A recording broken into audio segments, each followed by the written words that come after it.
everybody. Thank you for joining Stamp of Approval podcast today. As you know, we've been doing a series for the COVID-19 and the stressful times that people are going through, bringing in lots and lots of awesome professionals, different doctors and attorneys and therapists, CPAs, lender, to answer all of your questions during these times.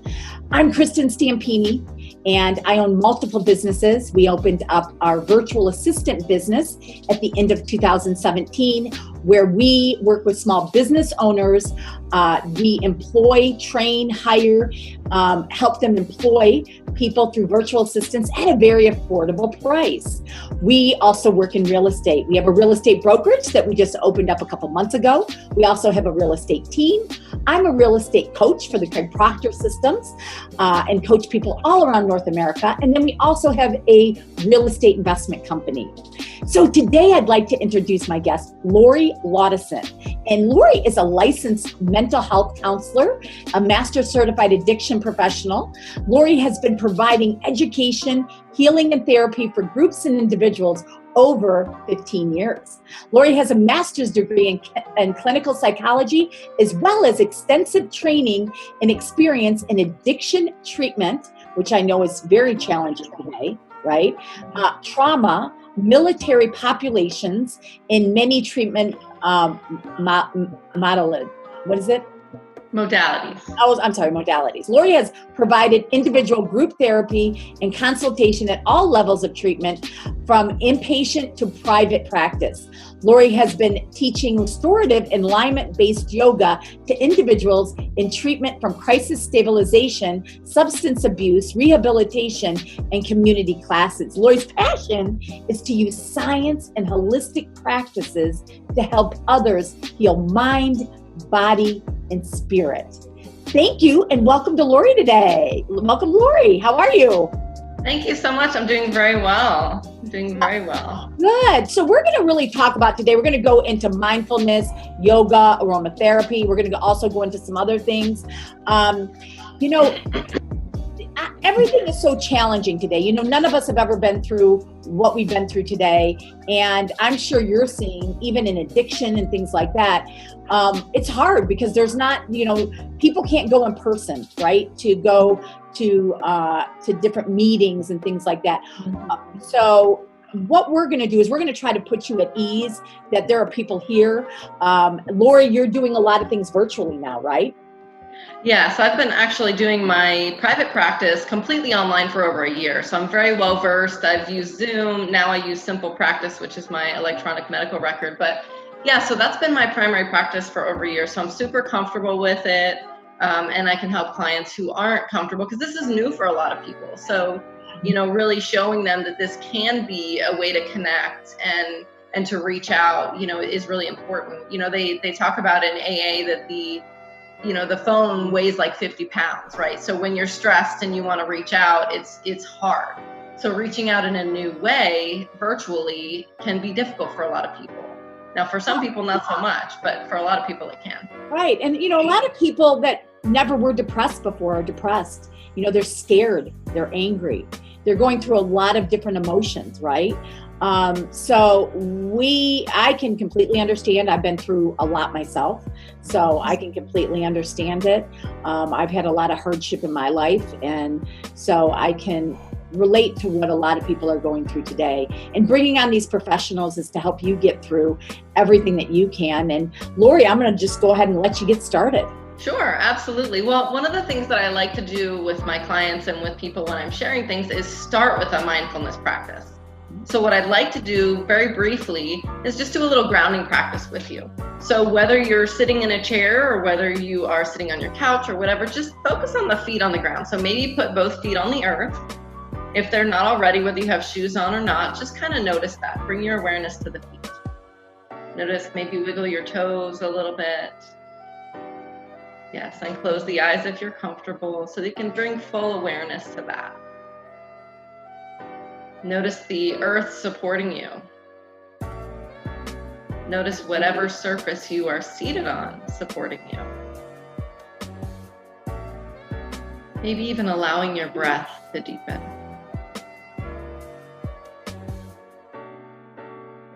preparing for this time together. Relaxing your shoulders away from your ears.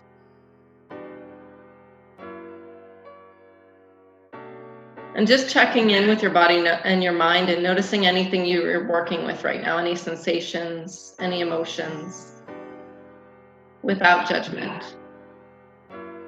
Good. And let's take one more deep breath together.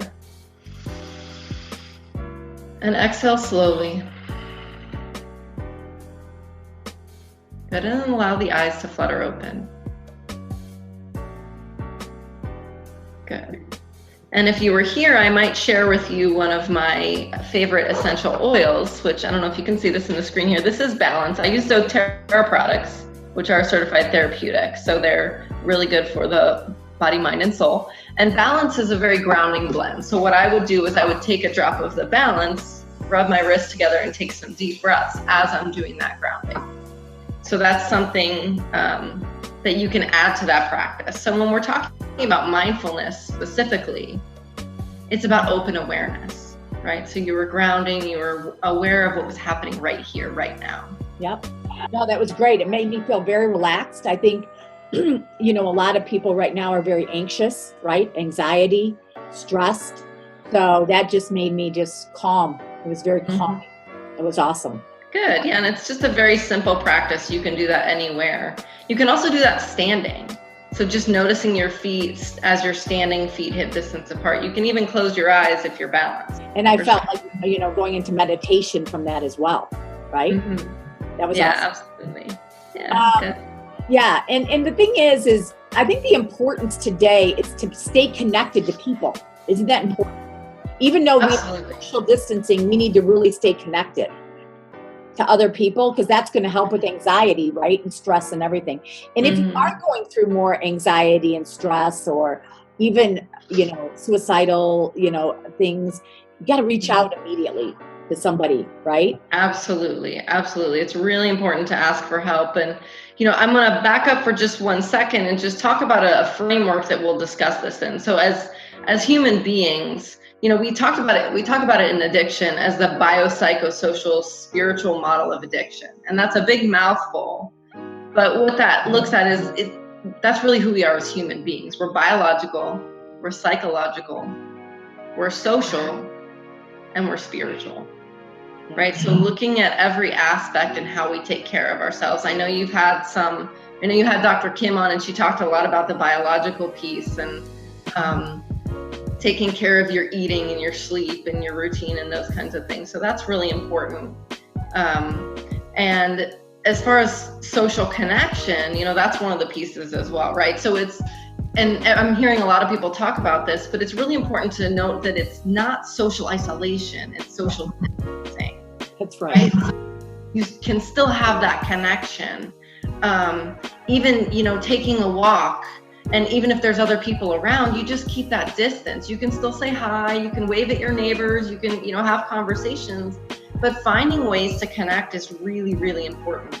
So speaking specifically to mental health and to people who are having, suicidal thoughts and things like that, all of the mental health is considered an essential business. So all of the hospitals, the psych hospitals and facilities are still open. So if you're in an emergency, you can go, and say, I need help, right? So the first step, usually people reach out. So there is a suicide hotline, and we can add the link here. So my brain wasn't thinking about the number for that off the top of my head, but it's pretty easy to find. You can actually text the suicide hotline as well. So that's something that's important. As far as meetings, you were talking about, like right now, people can't go to 12-step meetings, right? Which is a big part of a lot of people's recovery. So there are a lot of Zoom meetings happening. So if you go to AA.org or NA.org, there's, so that's Alcoholics Anonymous or Narcotics Anonymous. They have Zoom meetings going on. And there's intherooms.com, which they've had online chats for a really long time. So they have upwards of 300 people in those meetings sometimes. So don't feel alone, right? Number one, don't feel alone. And number two, reach out. Okay. Absolutely. There are so many people that are here to help you if you're going through anything right now. And I know I've been through a lot as well. So I can relate to people, especially, during times of crisis, because like I said, I've been through it. And definitely make sure that you're reaching out and doing the things, being in a routine every day. Don't let yourself be in bed every day, right? Get yourself in a routine, making sure that you're trying to take a walk, right? Or doing something, movement.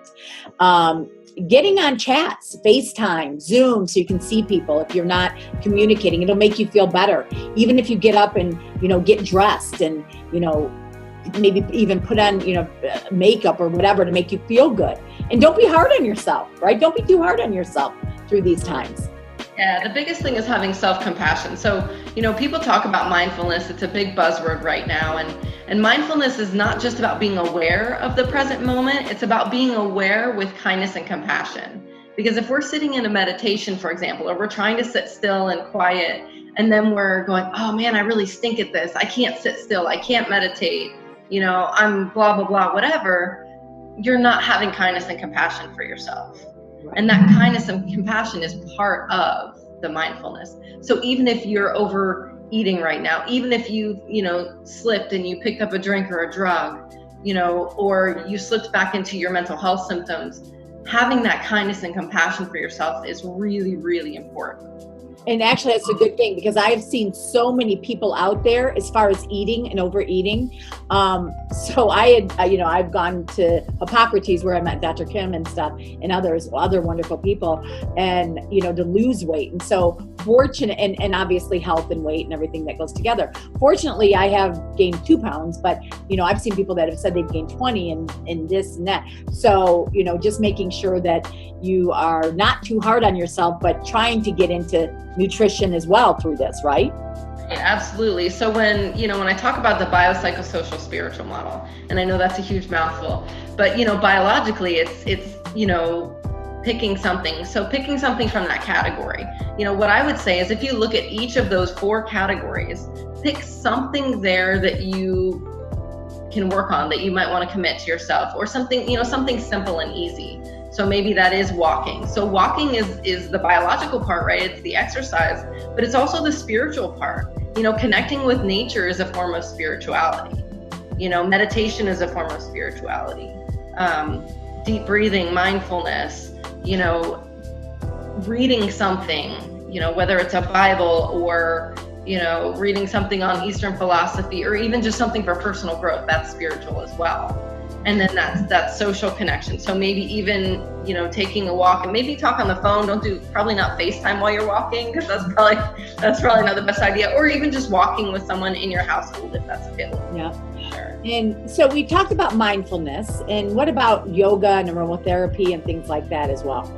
Sure. So, yoga is more than just exercise. So obviously that's a big part of it, right? There's 8 limbs of yoga. We won't go too much into all of that piece, but the important part to remember is that there's a lot of aspects. So we're doing the physical practice, but we're also doing the mindfulness practice, the meditation practice, the self-study practice, which is this things like reading, learning something new.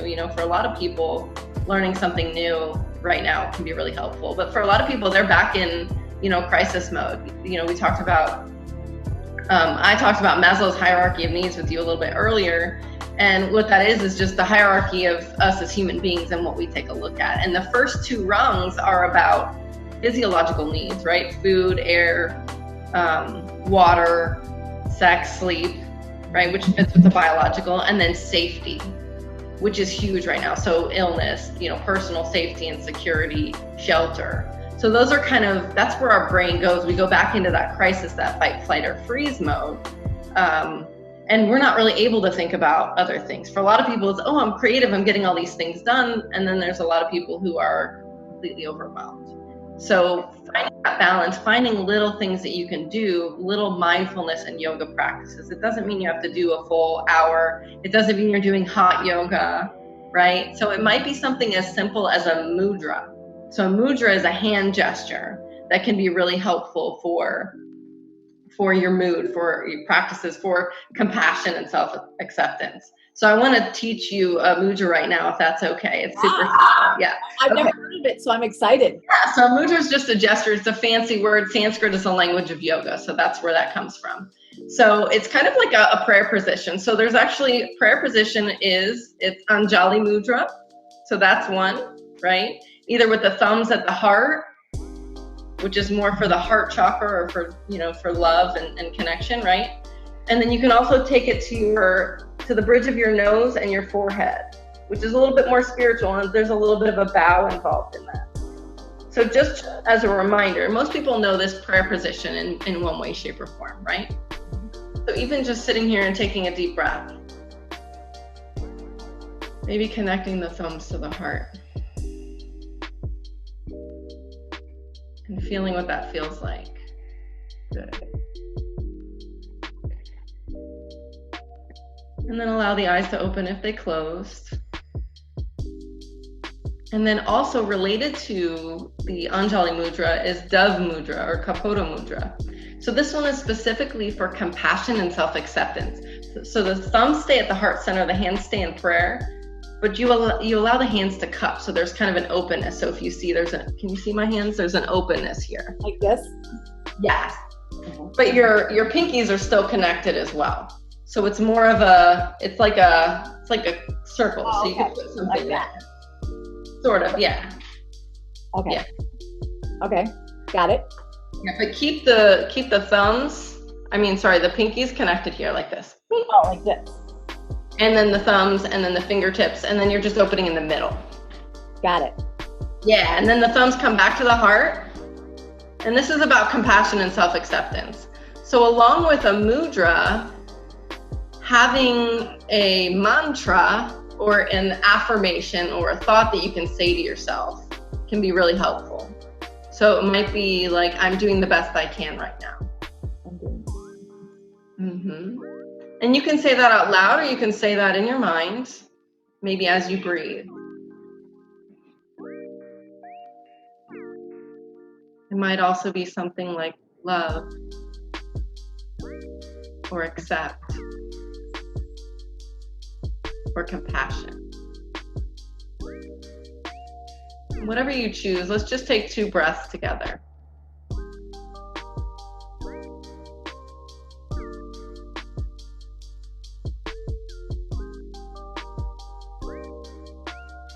Good.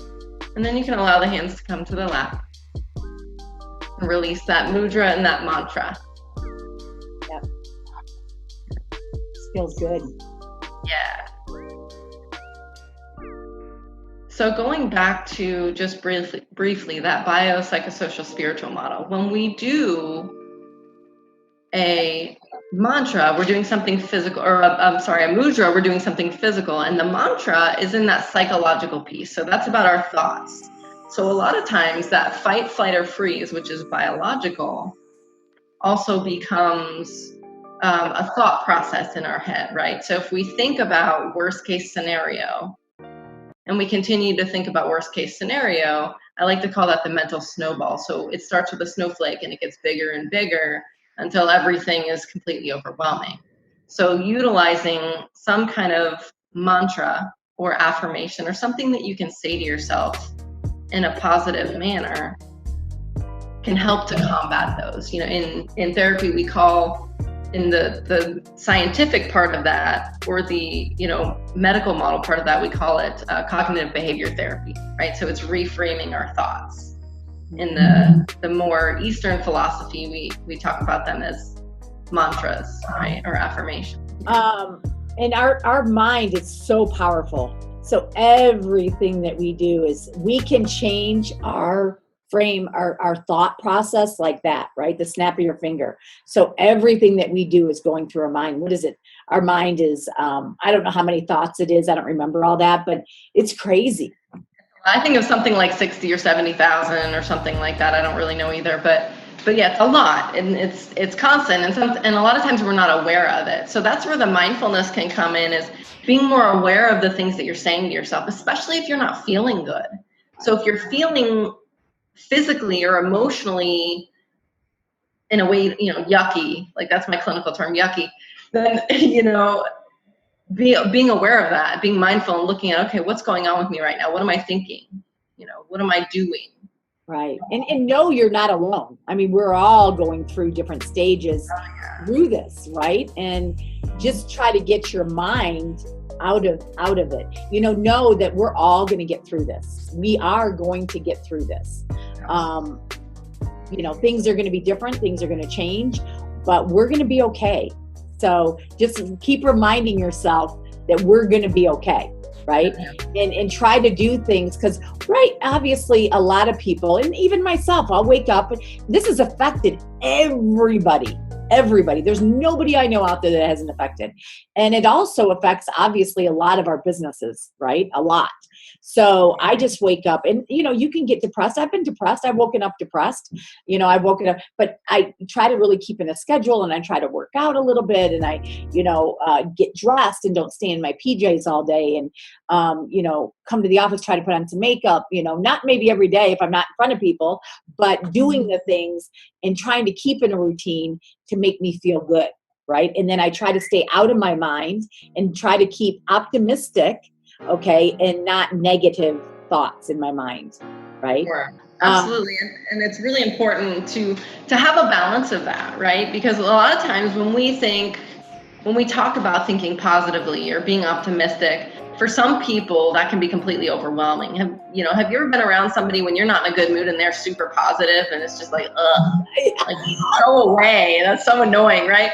So it's about finding that balance and allowing yourself to not be okay as well, and doing something that helps you to feel better in that moment, talking about it with someone, utilizing all those methods that we talked about, going to a meeting, calling a therapist, talking to a friend, journaling, writing it down, getting those thoughts out of your head can be so incredibly helpful, even if it's just for a few moments. What I would say about that is to give yourself a time limit, because if you allow yourself to sit in that, and it's the same thing with the news. If you want to know what's going on, limit it. I have alerts on my phone and that's how I know what's going on. Other than that, I don't sit in front of the TV because it's overwhelming. You'll overwhelm yourself. And so give yourself a time limit to just sit in it, to express those feelings, to have that, the feelings of overwhelm or sadness or whatever, because that's important. That's an important part of the grieving process of a change in our way of life right now. Right. And then look at not just how do I be more positive, but something that's more realistic. Maybe looking at all the times that you have gone through something that's been difficult, even if it was when you were a little kid.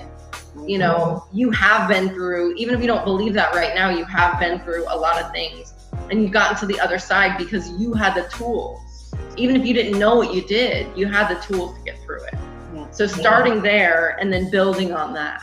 That were so important. I think, definitely letting yourself, but give yourself a time limit. Okay. So I am going to go through this emotion, be in my own pity party or whatever for the next 10 minutes, but then I'm done. I got to get it out of my mind and I got to move on and I'm okay. I'm going to do something that makes me feel good.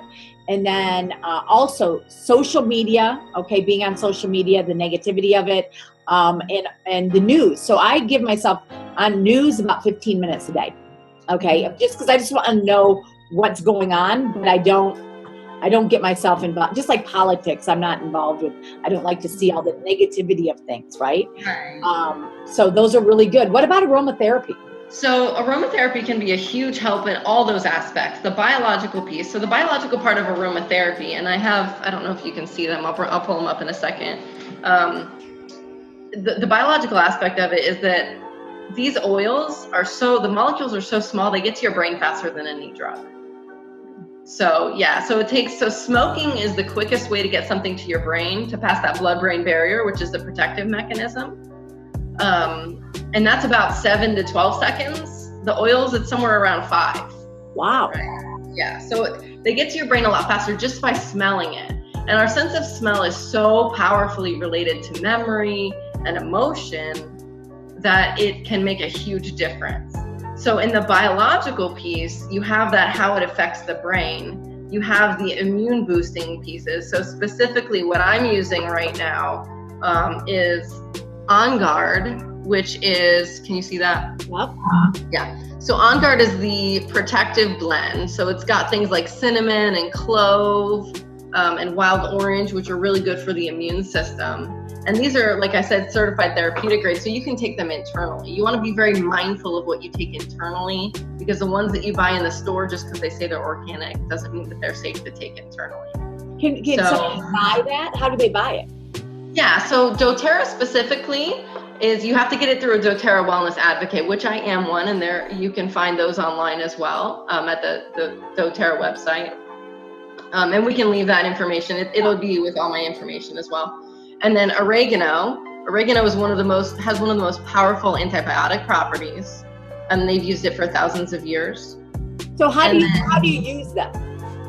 Okay, so there's 3 different ways to use them. There is topically, which is on the skin, like I showed you when I put it on my wrists, right? And you want to be mindful because we can have skin sensitivity. So you want to dilute them with a carrier oil, such as coconut or almond or something like that.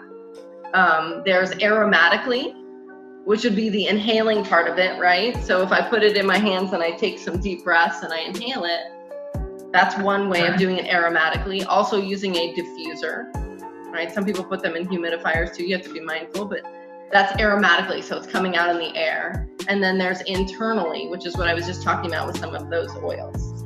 So depending on the oil, you'll know which way is going to be the most helpful. There's lots of information out there. Of course, I'm a resource. Doterra is a resource as well. So you talked about 3 different ones. Are there more that you recommend? Yeah. There are more. Okay. Yeah, so On Guard and oregano are the ones for the immune system. There's also tea tree. Breathe is my favorite for respiratory. So this is a blend that includes peppermint, it includes rosemary, eucalyptus, a lot of oils that are really good for the respiratory system, which is really important right now, right? We want to take care of our respiratory system. I've been putting Breathe or eucalyptus in my mask, just as a way to, not only, for me, it kind of makes me anxious to have to wear the mask a long time. So I don't know if anybody else has experienced that, but putting the eucalyptus or putting the Breathe on the inside of it not only helps me to calm down and balance, but it also helps my respiratory system. So it helps to protect it and make it easier to breathe. I actually have asthma, so I use that as a way to help me open up my lungs a little bit more. Yeah, so those are for the biological, the immune system part of it. The other one I talked about was Balance, right, which is a grounding blend. It's really good for anxiety, really good for calming the mood. The one that everybody knows, lavender, right? So lavender is very calming. Any kind of tree scent. So anything that's like fir or spruce or cedar wood, any kind of tree scent is going to be very grounding. So it'll be very calming. And what is something like that? How much is something like that, those cost? Sure. So for these particular, because of the level of purity, it's 100% oil, there's no additives, nothing in it. There's somewhere between $20 and $30 a bottle. Now each bottle this size is going to get 250 drops. The average need, so the average dosage for an adult would be about 2 drops. Wow. So it lasts a long time, right? So there are some that are higher cost based on how it takes, how long it takes to process them and things like that. Before you get into more questions about that, I wanted to tell you about one last one. Yeah. It's called Peace. So this is like my go-to right now. So Peace is the reassuring blend, right? So it's really, right now, most of us are looking for peace in general, but especially right now, any form of peace can be really, really helpful. So Peace is from the emotional aromatherapy kit and support here. So it's got some of those scents that I already talked about. It's got lavender, it's got vetiver, which is a tree scent, an earth scent. It's got lang lang, which is very calming. Marjoram, I think I got them all. Frankincense, which is the king of oils, right? And so frankincense is one of the things they brought to Jesus. So if you remember that, that's because it was like one of the most expensive things they could bring, right? Because of how powerful it is. So it has like all of the grounding and calming blends that you can. So it's amazing for this time. Now, how many different types of oils do you use like in a day? Well, I use most of those. Every day? Every day. Yeah, some internally, some aromatically. I diffuse, depending on how I'm feeling, I'm gonna diffuse something at night. I always have Breathe in my diffuser, and then I'll add some kind of grounding scent to help me sleep, something earthy. You put something to help you sleep, or do you put, because I hear people put stuff on pillows, and is that true? Yeah, I do that as well. I'll put lavender on my pillow sometimes. So you can really easily put it in a glass bottle, like put a few drops of that in a glass bottle with just water and just spray it on your pillow. So that can be really nice. I'll do that frequently, or the peace even as well. There's also happy scent. So if you're having more of that depressive feeling, which just when you're overwhelmed, a lot of times it can turn into that, hopelessness and that feeling like things aren't going to change as well. So any kind of citrus scent is really good for that. So that might be like lemon or wild orange or bergamot, which is my favorite. Bergamot, they put that in Earl Grey tea. Most people don't really know what bergamot is. It's a flower, it's a citrus seed flower. But yeah, it's really good and also for confidence. So any kind of earthy blend is gonna be more like the tree scents, calming, and anything that's citrus is gonna be more uplifting, right? And you can find a combination of the two. Wow, that's pretty cool. So, tell everybody if you want to add anything for sure, but also we obviously want your contact information. We'll also put it below, and what you do exactly. So what kind of different things can you help people through, especially with what we're going through today? If they wanted to reach out, what can you help them through? Sure, absolutely. So my business is LL Counseling and Wellness. You can find that on Facebook or llcounselingandwellness.com. I'm a private practitioner, so as a licensed mental health counselor, I do individual therapy. I do yoga therapy. So that's a combination. Some of the things that we just practiced as part of, and more movement even as part of the therapy practice, as well as the aromatherapy. So I combine all of those things, the physical, the emotional, the biopsychosocial, spiritual, if you will, into my individual therapy practice. I also do groups. So my big thing right now that I just took to Zoom is my yoga therapy. So I keep it limited to around 12 people, but it's not just yoga, it's yoga and group therapy together. So we do some movement just like we did, and that's something that you can do, or you can get them ahead of time to bring them to the class. And then it's an opportunity to talk about and process the things that we're going through. So you're learning tools, you're having an opportunity to sit with other people and talk about what's going on with a professional such as myself, and learning other ways to manage it holistically, right? So with the yoga, the mindfulness, the aromatherapy, and talk therapy, which is also really important. Awesome. And then also if they wanted to get, and what's the difference of reaching out and just going and buying my own different aromatherapy, or getting it through you? What's the difference of just going out and buying it? We don't know what to do with. Sure. So the two biggest differences is the constitution, right? You don't know what's in it. These are certified therapeutic grade, and they're third-party tested. So there's lots of research on their effectiveness and those kinds of things. And when you buy them in the store, they only have to have, I believe it's 3%, don't quote me on it for sure, but 3% of the oil in it to say it's organic. Wow. And to say it's acceptable. So even breathing it in, a lot of people will breathe in some of those just for the smell and things like that, which is fine. But if you're going to put those in your body, I would definitely recommend it's passing through that blood-brain barrier. So the healthier and the more certified organic, the better.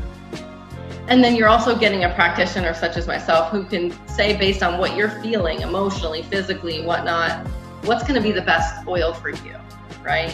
And some of that's going to depend on your sense of smell and what feels good for you. So we have to try out different things, but I have the knowledge, with my background in clinical psychology, as well as my yoga background, to pick out, what's going to be the best for you. And how to use it, right? And how you use it, absolutely. Which is huge, because I'll be honest with you, I've bought in a couple, but I just put them on my pillow and I'm like, what is this? I mean, it smells good, but I'm like, what is it really doing, right? So for somebody like me, I have really no clue how to use it. So definitely using somebody like you to guide me through it and to pick the right things and is exactly what I need. So the best way to reach out to you, is it through Facebook, website, or what is it? Phone? I don't know. Sure. Yeah. I mean, obviously the easiest way to get me directly would be the phone, but you can go locounselingandwellness.com. There's a contact me page there.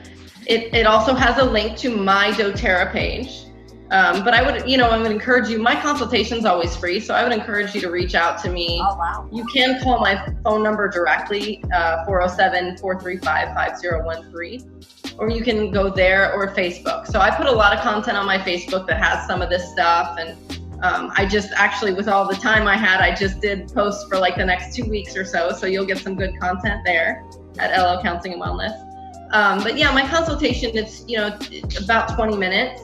So we can kind of figure out, whether it's just oils, whether it's therapy, yoga therapy, just some individual yoga stuff, whatever the case may be, we can determine if we're a good fit. So yeah, I always offer that for free, and just to kind of get an idea, and we can do that either video or phone. Oh, awesome. Awesome. Well, thank you, Lori. So much awesome information today. And I really appreciate you joining me for our podcast. And I'm sure all of our listeners just really learned a lot, as I did as well. Okay. Thanks, everybody. Thank you so much. Okay. Have a great day.